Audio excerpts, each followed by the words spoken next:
Hello everyone, जय भीम, नमो बुद्धाय। स्वागत आप सभी का ट्रुथ लिटरेचर में। और आज हम डिस्कस करेंगे SC/ST का जो रिजर्वेशन में क्रीमी लेयर है, क्या वो सही है। और इसमें हम कमेंट्स जानेंगे नेताओं के, जो बहुजन नेता हैं उनके क्या कमेंट्स हैं, और इसमें तर्क क्या हो सकता है कि SC/ST रिजर्वेशन जो क्रीमी लेयर की जो बात कर रहे हैं किस तरीके से गलत है। तो आइए शुरुआत करते हैं और देखते हैं। सबसे पहले स्टेटमेंट जो कि माननीय सुप्रीम कोर्ट के न्यायालय मित्तल जी ने दिया है। उन्होंने कहा है, मैंने हिंदी और इंग्लिश में दोनों में लिखा है। लिखते हैं कि reservation should be means only for first generation.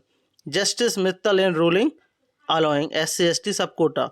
तो वह बोल रहे हैं कि आरक्षण केवल पहली पीढ़ी के लिए होना चाहिए। SC/ST उप कोटा की अनुमति देने वाले फैसले में न्यायमूर्ति मित्तल जी बोल रहे हैं।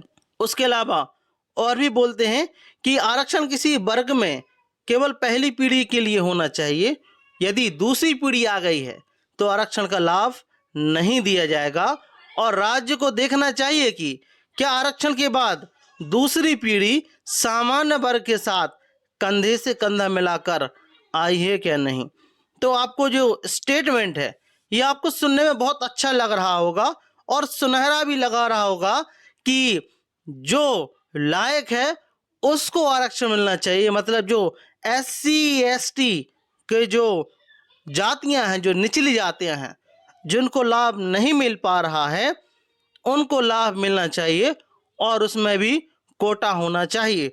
सुनने में काफ़ी अच्छा लग रहा है, लेकिन यहाँ पर हम कुछ आंकड़े देखते हैं। तो जो आंकड़ा है पहला, जो कि वायरल हो रहा है टाइम्स ऑफ इंडिया में, कि फैकल्टी इन हायर एजुकेशन। तो जब हम बात कर रहे हैं कि उनको सबको मौका मिलना चाहिए, तो यह भी देखना चाहिए कि आखिर इनकी जनसंख्या है कितनी, जितने भी आंकड़े हमारे पास हैं। तो जब हम देखते हैं कि professors in Indian institute of management में, जो कि IIM में, तो जो जर्नल है वो 74% है। फिर से बोल रहा हूँ, जो जर्नल है, जो सामान्य वर्ग है, वह 74%, मतलब 74% है। और जो SC की जो जनसंख्या है, जो प्रोफेसर्स हैं, वह 0.8% है। ST 0.2% है। OBC 0.6% है। तो मेरा एक सवाल है कि क्या आपने जो IIT या IIM है, क्या यहाँ पर SC का कोटा पूरा हुआ?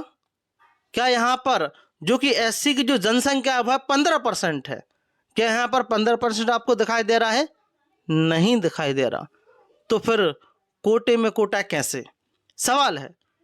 ST की जो जनसंख्या 0.2% प्रोफेसर्स हैं, कोटे में कोटा कैसे लागू करोगे? और यह संख्या भी लगभग 7.5% होनी चाहिए, लेकिन नहीं है। 2.6% OBC है। OBC की जनसंख्या इस देश में 1931 के अनुसार 52% बताई जाती है। जो आरक्षण है वो 27% है, लेकिन यहाँ पर जनसंख्या 2.6% प्रोफेसर्स हैं।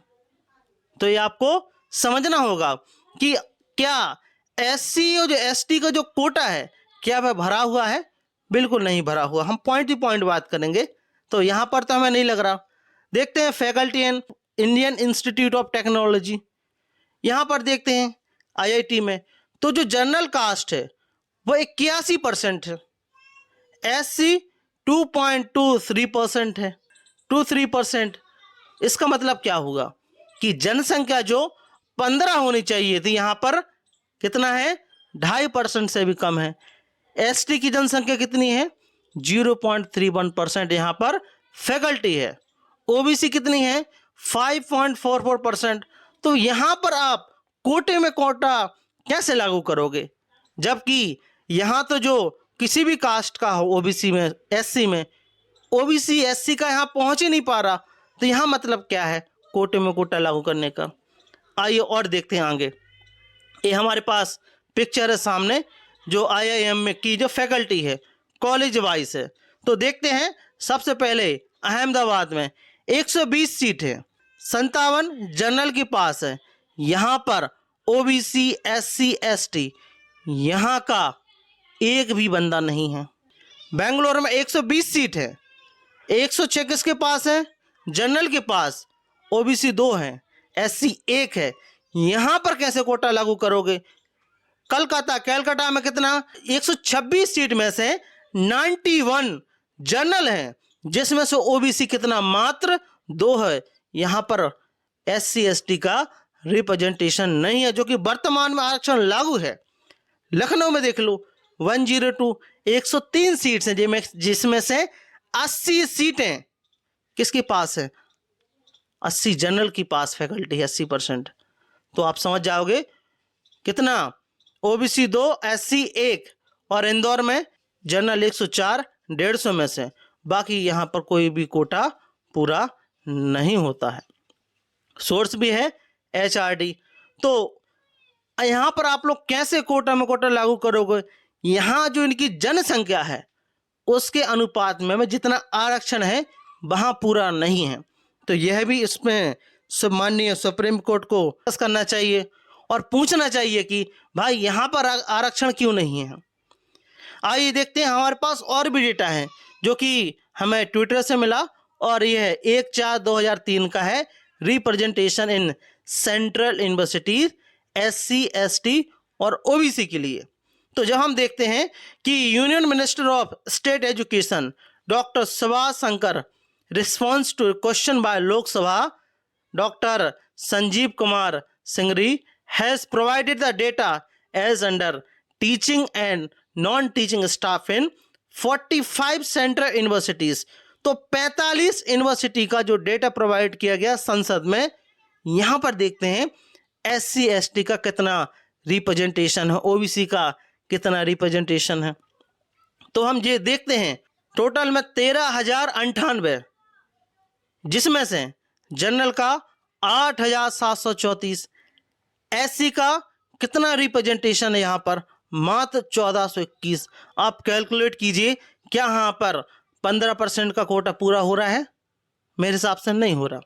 एसटी का 625, ओबीसी का कितना है? 1901, और ऐसे ही ईडब्ल्यूएस में 192 और पीएचडी में 225।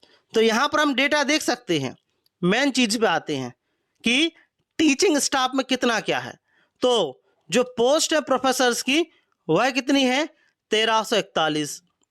जनरल के कितने हैं? यहाँ पर 1146। कितना आरक्षण मिल रहा, कितना इनका रिप्रेजेंटेशन है? 85.5%, 85.5%। एससी है जो यहाँ पर 96 सीट है, जबकि इनको रिजर्वेशन कितना? 15% है। होना चाहिए 15, है कितना यहाँ पर? 7%। एसटी का कितना है यहाँ पर? मात्र 22 और 2% रिजर्वेशन है। कितना होना चाहिए था? बताइए, 7.5%। ओबीसी जिसमें से 60 प्रोफेसर हैं, मतलब 60 प्रोफेसर्स हैं, जिनमें से इनको आरक्षण कितना मिल रहा? 4.5%। तो जो आपकी वैकेंसी है कम से कम वही भर दीजिए। ईडब्ल्यूएस में 3 और पीडब्ल्यूडी 14। एसोसिएट प्रोफेसर देखते हैं कितने पद हैं? टोटल 2817। जनरल के कितने हैं?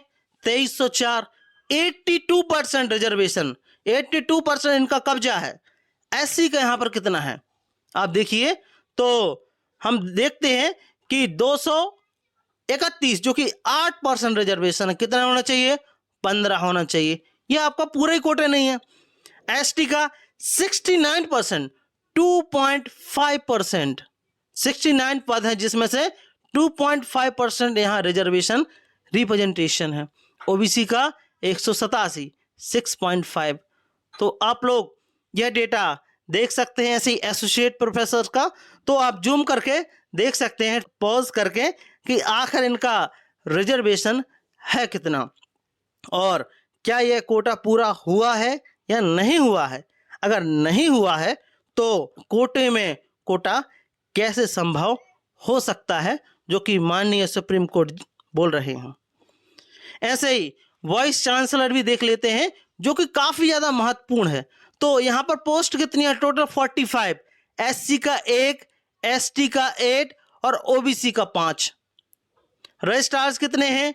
45 में से एससी के 2, एसटी के 2 और ओबीसी का 3। रिप्रेजेंटेशन कहाँ है?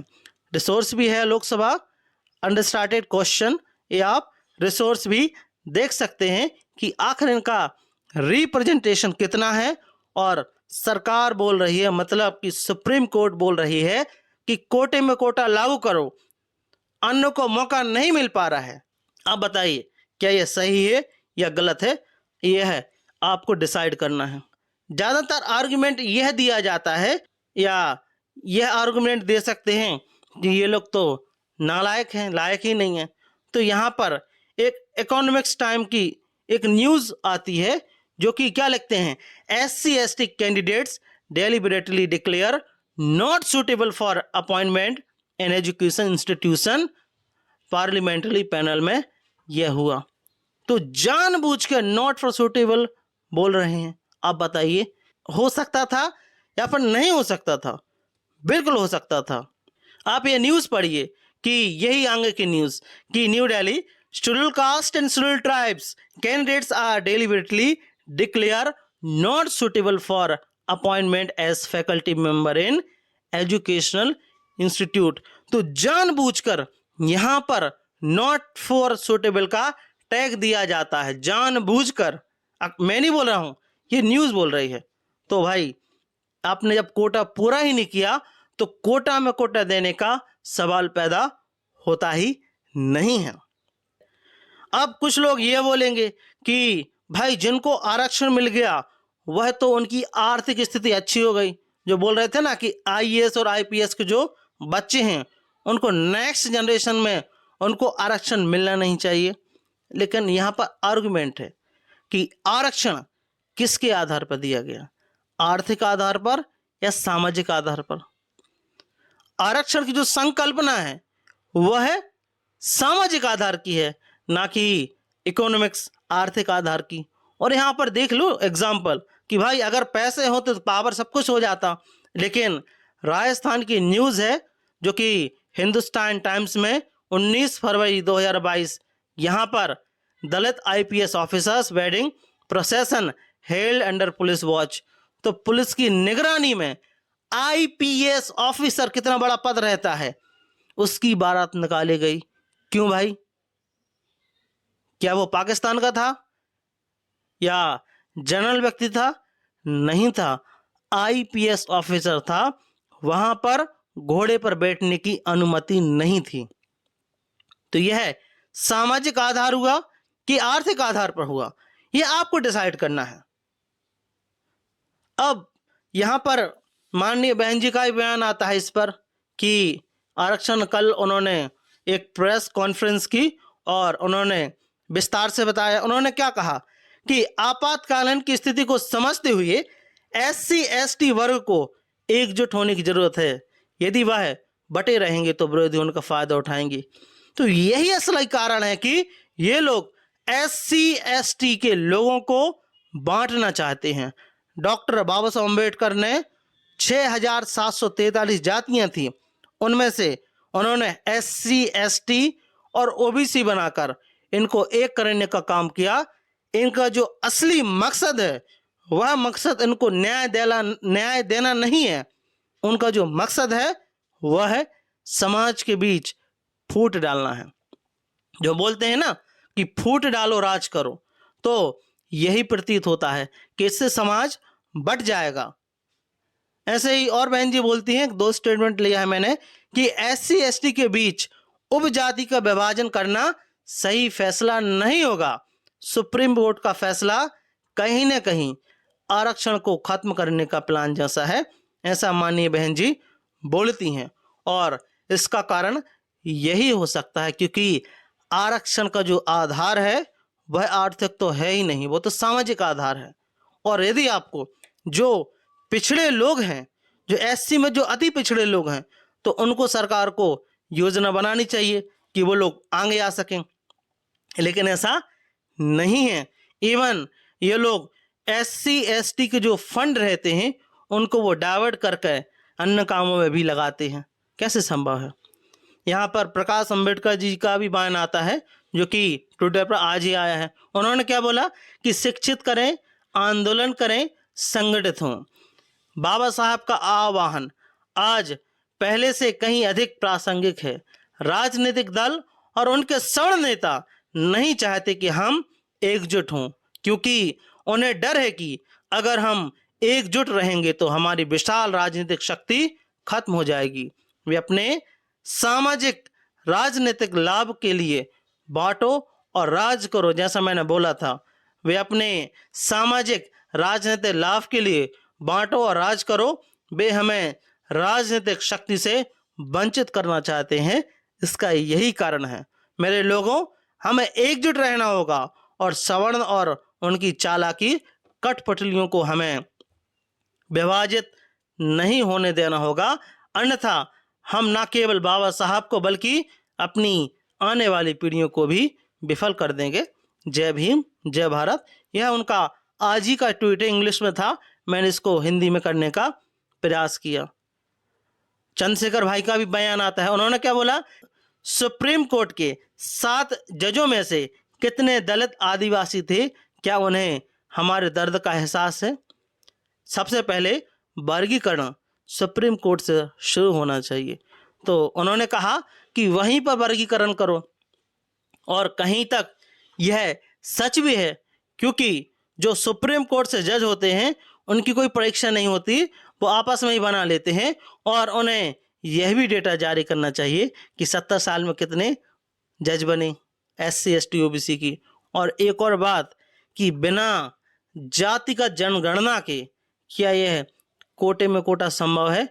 नहीं है, इम्पॉसिबल है।